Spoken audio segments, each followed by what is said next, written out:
qui sont très similaires de par leur processus de fabrication, etc. Et puis il y en a d'autres qui ne le sont pas du tout. Ce qui est très intéressant, c'est de constater que certains types de produits sont beaucoup moins avancés, beaucoup moins sophistiqués aux États-Unis qu'ils ne le sont en Europe. Je prendrai l'exemple des voitures.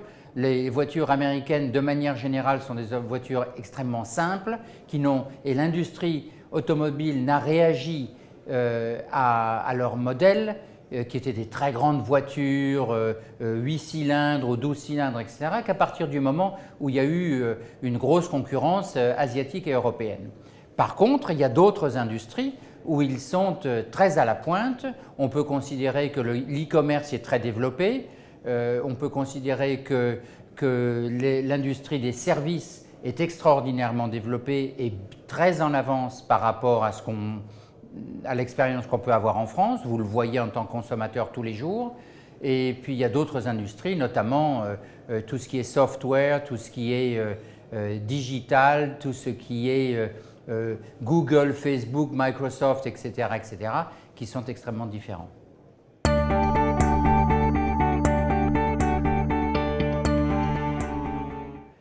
Il y a des industries très traditionnelles où la digitalisation n'est pas présente ou peu présente. Il y en a d'autres où elle a déjà complètement envahi l'entreprise, notamment dans tout ce qui est service et dans tout ce qui est approche consommateur.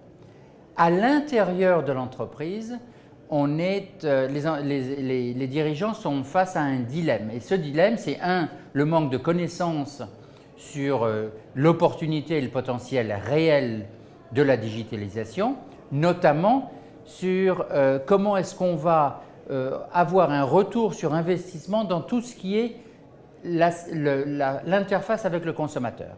À l'intérieur même de l'entreprise, il y a un énorme potentiel de productivité en faisant ce qu'on appelle la preventative maintenance, c'est-à-dire en prévoyant à l'avance l'usure des lignes de production et l'usure de certains équipements pour ne pas faire cette maintenance trop souvent, d'un côté, ou de l'autre, pour ne pas laisser l'équipement se casser.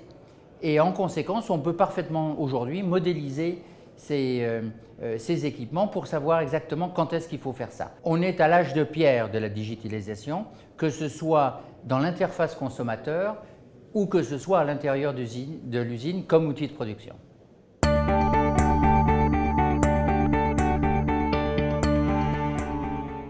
Alors les atouts et les défis des PME et ETI françaises, ils se posent de la même façon que n'importe quelle entreprise dans le monde, à savoir comment est-ce que j'investis suffisamment tôt pour être à la pointe et être le premier dans mon industrie et inversement, comment est-ce que je m'assure que je ne vais pas dépenser trop d'argent pour quelque chose dont je ne connais pas le retour parce qu'a priori, encore une fois, le client risque de ne pas vouloir payer pour ce service. Les économies d'échelle sont énormes. La question, elle est de savoir comment est-ce qu'on va pouvoir le valoriser, ce service, mais si jamais je suis le premier à vendre ce software, cette opportunité, ce service digital à une chaîne de supermarchés, quand le second se pointera avec quelque chose qui sera similaire, même peut-être un petit peu mieux, la réponse sera « écoutez, nous on a changé, on a établi tout notre système, merci beaucoup, mais on n'est pas intéressé ». Donc l'opportunité pour les ETI et les PME françaises, elle est de très bien connaître les besoins du client à partir de